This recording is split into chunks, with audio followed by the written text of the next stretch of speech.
আমাদের বাড়ির ব্লগটা শুরু করার আগে এই সুন্দর সুন্দর ফুলগুলোকে না দেখালেই নয়। কতদিন পর দেখছি বলো তো, যেমন তোমরাও দেখছো, সাথে আমিও কিন্তু কতগুলো দিন পর দেখছি। বর শুধু বলে যে দেখো এই হয়েছে সেই হয়েছে। এই ফুল আমি মনে হয় একটা দুটো দেখে গেছিলাম, দেখো কতগুলো ফুল হয়েছে। এই গাছের ফুল তো নতুন দেখছি, এটা হয়েছিল না তখন। আর এই দেখো পুরো গামলা ছেয়ে গেছে। আরও একটা জিনিস, সেটা হচ্ছে এই দেখো কি দারুণ লাগছে। দেখো মানে পুরো ফুটেছে না, পুরো ফোটেনি এখনও, মাঝখানটায় বাকি আছে ফোটা। কিন্তু একখানা মানে বাজে বিষয় হচ্ছে, এইখানের একটা যে ফুল হয়েছিল না, সেটা হচ্ছে আমার বর কেটে দিয়েছে। জানি না কেন, হয়তো শুকিয়ে যাচ্ছিল বলে না কি জানি না, তবে এটা কেটে দিয়েছে। আর একটা জিনিস, সেটা হচ্ছে এই দেখো জারবেরা, ওয়াও কি দারুণ লাগছে গো, সুন্দর হয়েছে। সমস্ত গাছে ফুল সুন্দরীরা সুন্দরভাবে ফুটেছে। তবে এই গাছে তো জবা ফুল ছিল, এই গাছের জবা ফুলটা কি করলো জানি না, আমাকে ফটো তুলে দেখিয়েছিল। এই গাছে জবা ফুল হয়েছিল, কি জানি কি করলো। যাই হোক, এই হচ্ছে আমাদের ছাদ বাগানের ফুল সুন্দরীরা। আজকে এটা দিয়েই ব্লগটা শুরু করলাম। সাথে লঙ্কাও হয়েছে কিন্তু জানো, এই দেখো দেখতে পাচ্ছ, এই যে ছোট্ট ছোট্ট কালো লঙ্কা হয়েছে। এই দেখো এইখানটাতে উকি দিচ্ছে। Hello everyone, good morning. কেমন আছো তোমরা সবাই? আশা করছি সবাই খুব ভালো আছো। আমি রিয়াঙ্কা, নতুন একটা ব্লগে তোমাদের সবাইকে অনেক স্বাগত জানিয়ে আজকের দিনটার সাথে ব্লগটাও শুরু করছি। ছেলেকে খাইয়ে চলে আসলাম ওপরে। এখন ওপরে কিছু কাজ আছে, সেটা হচ্ছে এই যে এতগুলো জামা কাপড় নিয়ে এসেছি। এই জামা কাপড়গুলো এখন কাচা ধোয়া করে এই সকালের রোদে মেলে দিলে তাহলে শুকিয়ে যাবে। অনেকগুলো রয়েছে তো, এখনও রয়েছে আরও কিছু, কারণ ওর বাবার জামা কাপড়গুলো রয়েছে, সেইগুলো এত কিছু নামাইনি। কিছু জিনিস নামিয়েছি আর কিছু জিনিস রয়েছে। একদিনেই সমস্ত কিছু মানে পেরে উঠবো না, ওই জন্য এক গামলা এখন আপাতত নিয়েছি। এইগুলো ধুয়ে টুয়ে মেলে দিই। আর তারপর ছাদটা জানো তো ঝাড় দেওয়া দরকার, মানে কেমন যেন ধুলো ধুলো হয়ে রয়েছে। দেখি সময় করে একদিনকে ঝাড় দেওয়ার চেষ্টা করব, যদি আজকে পারি করব, আর নাহলে পরে। তো ঘর বারান্দা ঝাড় দেওয়া রয়েছে, ঘরের কাজ রয়েছে, বাসনপত্র রাত্রিবেলাতেই মেজে রেখেছি, কিন্তু ওই ঘর বারান্দা উঠোন ঝাড় দেওয়া এইগুলোই আর কি। তো চলো সঙ্গে থাকো, আর আমাদের বাড়ির ব্লগ এবার কটা দিন দেখতে থাকো। চলো, আজকে কিন্তু আমি তোমাদের কমেন্ট চাই যে কারা কারা আমাদের এই বাড়ির ব্লগটা মিস করেছো। বরকে বলেছিলাম তুমি যখন বাড়িতে আসতে, স্নান করতে বা গাছের যত্ন নিতে, তখন একটুখানি ভিডিও করো। কিন্তু আমার বর সারাদিন কাজকর্ম করার পর আর পারতো না যে ফোনটা নিয়ে ভিডিও করি। আসলে না, এই ভিডিও করাটা একটা তো নেশা, তো সেই নেশাটা আমার মধ্যে রয়েছে, ওর মধ্যে তো নেই। ও যেহেতু ওর একটা কাজ রয়েছে, সেই কাজ নিয়েও ব্যস্ত থাকে, তো সেই জন্যেই ও আর ভিডিওটা করতে পারি। তো যথারীতি এখন দেখতে পাচ্ছ জামা কাপড়গুলো কিন্তু সার্ফের জলে ডুবিয়ে দিচ্ছি। কটা দিন আগেই এই নতুন গাছগুলো আনা হয়েছে আমাদের বাড়িতে, তবে এই কালারটা অনেকটাই হালকা। আর আমার বাড়িতে যে গাছটা ছিল সেটা কিন্তু অনেকটা ডিপ, দেখেছো তো তোমরা ব্লগে। তবে সেই গাছটা এত ঝাঁকড়া হয়ে উঠেছে, কি বলবো, ভীষণ সুন্দর লাগছে। কথাতেই আছে মাঘের শীতে বাঘ কাঁপে। সত্যি বলতে মাঘ মাসে সেরকম ঠান্ডা পড়ে না, তবে যখন হাওয়াটা দেয় তখন কিন্তু বেশ কাঁপুনি লাগে। তবে ওই সকালবেলা আর সন্ধ্যাবেলার দিকে ঠান্ডাটা লাগে, সারা দিন কিন্তু অনেকটা গরম।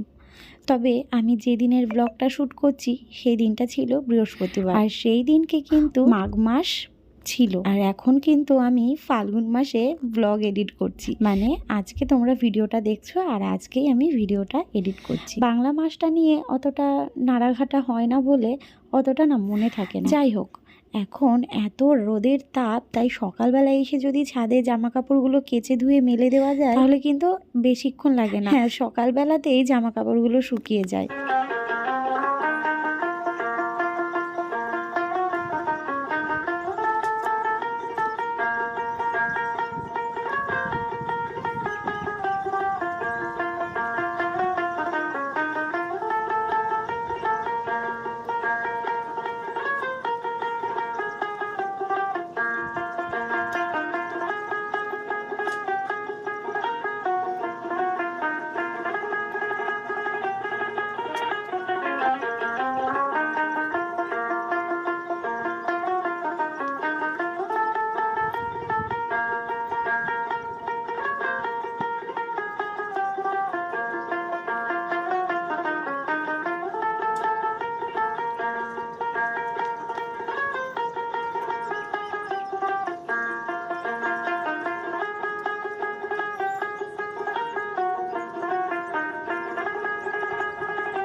2026-এ দাঁড়িয়েও প্রতিবাদ করাতে তোমাকেই অপমানিত হতে হবে, সেটা কিন্তু আমি হাড়ে হাড়ে টের পেলাম। নিশ্চয়ই ভাবছো যে কি ব্যাপার, রিয়াঙ্কা আবার এরকম একটা কথা বলছে কেন? হ্যাঁ বন্ধুরা, আমি প্রতিবাদ করেছিলাম, তার ফলে আমাকে অনেক কথা শুনতে হয়েছে। এবার তোমাদের ভালোভাবে খুলে বলি। গতকাল রাত্রিবেলায় বাপের বাড়ি থেকে আসার পর যে জিনিসটা দেখলাম, সেটা দেখে তো আমার মাথা গরম হয়ে গেল। আর মাথা গরম হবে না কেন, এটা হওয়াটা একদমই স্বাভাবিক। তোমরা দেখেছো আমাদের বাড়ির সামনের রাস্তাটা আমার বর খোয়া বালি সিমেন্ট দিয়ে কত সুন্দর করে নিজের হাতে ঢালাই মতো করে দিয়েছে। কেন করেছিল এটা নিশ্চয়ই তোমাদেরকে খুলে বলতে হবে না, তবুও যারা নতুন ভিউয়ার্স আছো তাদেরকে একটুখানি বলে দিই। আসলে আমাদের এই বাড়ির রাস্তাটা না অনেকটা নিচু ছিল, তার মধ্যে জল জমে থাকতো, আমরা বেরোতেই পারতাম না। মনে হয় পুরোনো ব্লগগুলো দেখেছো যারা আমার পুরনো ভিউয়ার্স আছো, অনেক বলেছি গো, পঞ্চায়েতে বলেছি, মেম্বারকে বলেছি একটু রাবিশ ফেলে দাও না, আমরাই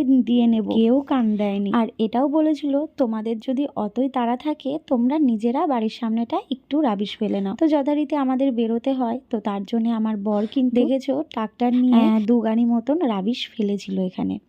তো সেই রাবিশ ফেলার পরেই কিন্তু রাস্তাটা অনেকটাই যাওয়ার মতন একটু সহজলভ্য হয় আর কি। কিন্তু গতকাল রাত্রিবেলায় এই রাস্তাটা দিয়ে আমাদের পাশে মাঠ আছে, সেখানে শস্য ঝাড়া হবে, সেটার মেশিনের গাড়ি গেছিল, আর সেটার ফলে আমাদের এই রাস্তাটা একদম কিন্তু মানে ভেঙে দিয়েছে এই জায়গাটা, মানে পুরো খুঁড়ে গেছে, দেখে বুঝতেই পারছো। তো সেটা নিয়ে আমি প্রতিবাদ করেছিলাম, এই রাস্তা দিয়ে এরকম ভারী গাড়ি গেলে তাহলে তো এই ঢালাইটা ভেঙে যাবে। তার প্রতি উত্তরে আমাকে শুনতে হয় রাস্তাটা কি কারুর কেনা, রাস্তা ঢালাই করতে কে বলেছে, আমরা থাকছি আমাদের অসুবিধা হচ্ছে, এই রাস্তাটা দিয়ে ভারী ভারী গাড়ি যদি যায় তাহলে রাস্তাটা কি আর রাস্তা থাকে? তোমরাই বলো তো। বর্ষাকালে আমরা কষ্ট করি, আমরা হাঁটতে পারি না, বেরোতে পারি না, তখন আমাদের সমস্যা হয়। আর সেটাই আমি বলেছি। আরও শুনছি এই রাস্তা দিয়েই নাকি ট্রাক্টর ভর্তি করে মাটির গাড়ি ঢুকবে কিছুদিন পর, আর সেটা প্রায় 2-3 দিন 4 দিন ধরে চলবে, কন্টিনিউ যাওয়া আসা। তাহলে এই ঢালাইটা কি থাকবে বলো তো? ঢালাই তো ফেটে যাবে, তখন সেই আমাদেরকেই কষ্ট করতে হবে। বৃষ্টি হলে বর্ষাকালে আমরাই বাড়ি থেকে বেরোতে পারবো না, এটা কি আমার বলা অপরাধ? আজকে তোমাদের কাছে এই প্রশ্নটা রাখলাম।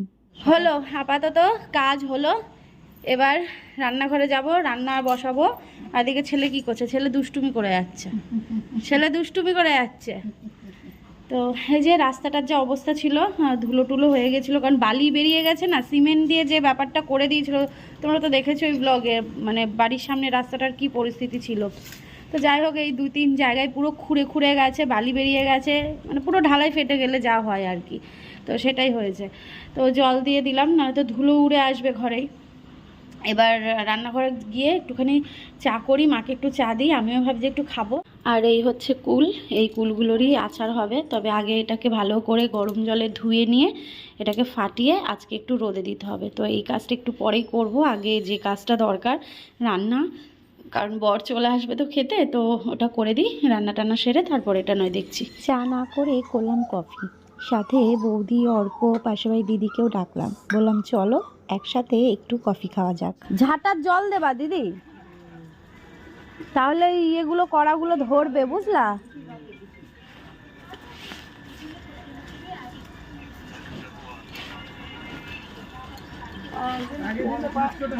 আজকে তো বৃহস্পতিবার, বুধবারে বাড়িতে এসেছি, তো আজকে কি রান্না করব? সবজি কাকা আস্তে আস্তে প্রায় ওই 11টা, ততক্ষণে আমার রান্না তো হয়ে যায়, তো তার জন্য পাশের বাড়িতে চলে আসলাম লাউ পাতা নিতে। লাউ পাতা বাটা হবে। তো নিচু হয়ে গেছে কুলের ভারে, মাথায় লাগতো। এখন হচ্ছে একটা ডাল কেটে দেওয়া হয়েছিল, আর এই যে নিয়ে আসলাম বেগুন।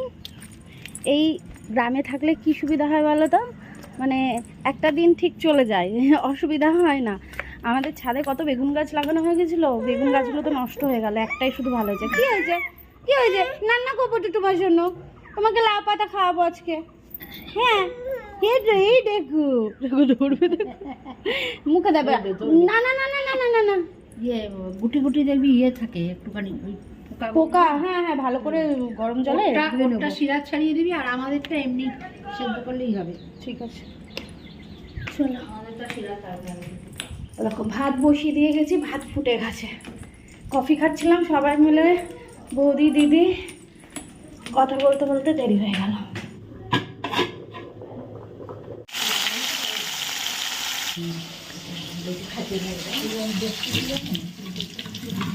হ্যাঁ, এই লাউ পাতার মধ্যে খুব ওই পোকা থাকে। একবার উঠেছিল কি এই লাউ পাতার মধ্যে। এদিকে দেখো বেগুন আলু দিয়ে মশলাটাকে কষিয়ে নিচ্ছি। মানে যেখানে মাছ ভাজা রয়েছে, আর তোমাদের দেখাই, এই দেখো এখানে কিছু জিনিস বার করেছি। এইগুলোকে হচ্ছে ধুতে হবে, বুঝলে? ধুয়ে তারপর নতুন করে কালকে বাজার করা হবে, শুক্রবার, কালকে এর মধ্যে জিনিস রাখা হবে।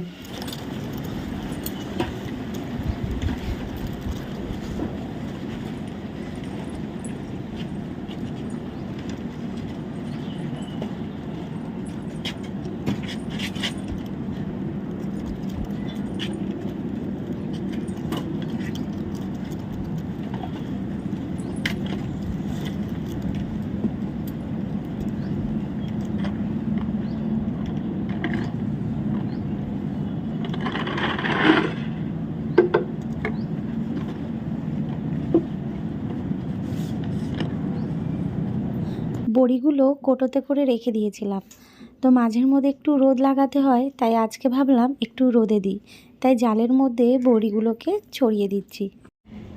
এত রোদের তাপ তাকানোই যাচ্ছে না। এদিকে দেখো বড়িগুলো রোদে দিয়েছি, আর ওদিকেও কাছ থেকে এসে গাছ নিয়ে পড়েছে। জামা কাপড়গুলো একটু উল্টে দিলাম, শুকিয়ে গেছে, একটু নরম নরম রয়েছে আর কি। কি বৌদি, কি হবে এটা? জল ঢালি বোতল নিয়ে আসে। না, রোদে দেবো কি করে, মানে আলগা থাকবে তো, ওই বোতলেই রোদ গরম হয়ে যাবে, তাই না বলো? যা রোদের তাপ। তারপরে বড়ি তুলে ফেলবো যখন, তখন ওই নেট চাপা দিয়ে দেবো ওই গামলার উপর, তাহলে গামলার জল হচ্ছে হবে, গরম হয়ে যাবে ভালো। এদিকে আমি মাছের ঝোলটা, ভাতটা নামিয়ে মাকে ছেড়ে দিয়েছি। মা হচ্ছে এদিকে লাউ পাতা বাটাটা করছে, কারণ এটা হচ্ছে মায়ের হাতে স্পেশাল, বুঝলে? মা এই বাটা বুটিগুলো বেশ ভালো পারে, তো এটা এখন করে নিচ্ছে। ব্যাস, আমাদের রান্না আজকের মতন কমপ্লিট হয়ে যাবে। এটা পুরো শুকনো হয়ে যাবে, তাই না? শুকনো হয়ে তেল ছেড়ে আসবে, একটা পুরো দলা হয়ে যাবে, তখন বোঝা যাবে এটা হয়ে গেছে, সেই লাগে। পেঁয়াজ ফোড়ন দিয়েছো তোমার? কালো জিরে পেঁয়াজ। রসুন দাওনি? রসুন বাটার মধ্যে দিয়ে দিয়েছি, রসুন আর কাঁচা লঙ্কা।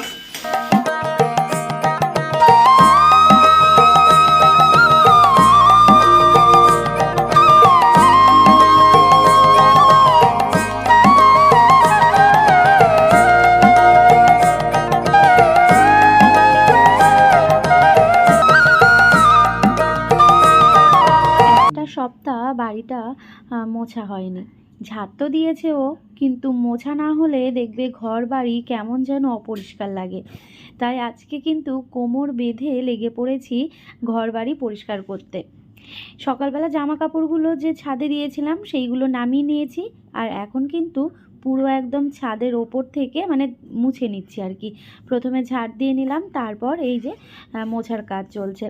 আর ব্যালকনিটা তো বাইরের দিকে, এটা তো মানে এতটা ধুলো পড়ে কি বলবো, প্রতিদিন মুছতে পারলে ভালো হয়। তবে সত্যি কথা বলতে প্রতিদিন না পুরো বাড়িটা মোছা হয়ে ওঠে না। ওই সামনের টুকু যেগুলো আমরা ব্যবহার করি মানে নিচে, ততটুকুই আমরা মানে প্রতিদিন মুছে নেওয়া হয়। কিন্তু এই সিঁড়িটা ওই সপ্তাহে একদিন কি দুদিন করেই মুছি, সিঁড়ি দিয়ে ব্যালকনি দিয়ে। যাই হোক, এগুলো মুছে নিয়ে তারপরেই কিন্তু স্নানে যাব।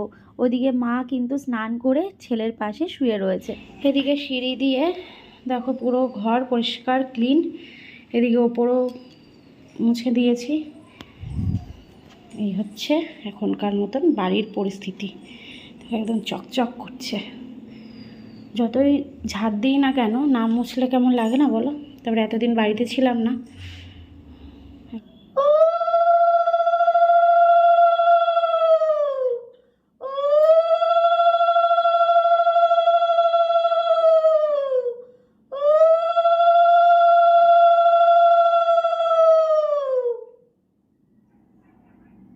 ছেলেকে খাওয়ালাম, এই যে এখন এবার আমি খাবার নিয়ে বসছি। মা বলল পরে খাবে, মা তো রুটি খাবে, তো ছেলের কাছে এখন মা রয়েছে, ওই জন্য আমি এখন খেয়ে নিচ্ছি, তারপর মা খেয়ে নেবে। তো চলো, এডিট করা রয়েছে, কালকার রাতে এডিট করে রাখিনি। কোটো ভর্তি করে এরকম খুচখাচ খাবার রেখে দিতে বেশ ভালো লাগে, আর যখন ইচ্ছে করবে একটা করে বের করে খাবো, কি ভালো লাগে না বলো তো? তো কোটোগুলোর মধ্যে গুছিয়ে রেখে দিলাম। শুভ সন্ধ্যা বন্ধুরা। তো সন্ধেবেলায় ছেলে ঘুমোচ্ছে, আর আমি এদিকে সন্ধে দিচ্ছি। আর বৃহস্পতিবারে একটু ধুনোর গন্ধ বাড়িতে না পড়লে কিন্তু ভালো লাগে, তার জন্যই কিন্তু ধুনো ধরিয়ে নিয়েছি। আচ্ছা, আজকের ব্লগটা কেমন লাগলো কমেন্ট করে কিন্তু জানাতে ভুলো না। আর তোমরাও কি আমার মতন শনি মঙ্গলবার আর সাথে বৃহস্পতিবারে ধুনো দাও? কমেন্ট করে কিন্তু জানিও। তাহলে চলো আজ তবে এইটুকু থাক, বাকি কথা কাল হবে। নতুন একটা ব্লগ নিয়ে আগামীকাল দেখা হচ্ছে। ততক্ষণ কিন্তু সবাই ভালো থেকো, সুস্থ থেকো আর আমাদের পাশে থেকো। আর আমাদের সোনা পাপাকে অনেক অনেক অনেক আদর করো। আমি এখন ভয়েস ওভার দিচ্ছি, ছেলে আমার মুখের দিকে তাকিয়ে রয়েছে, মা একা একা কার সাথে বকবক করছে। যাই হোক, চলো আজকের মতন কিন্তু টাটা, শুভরাত্রি।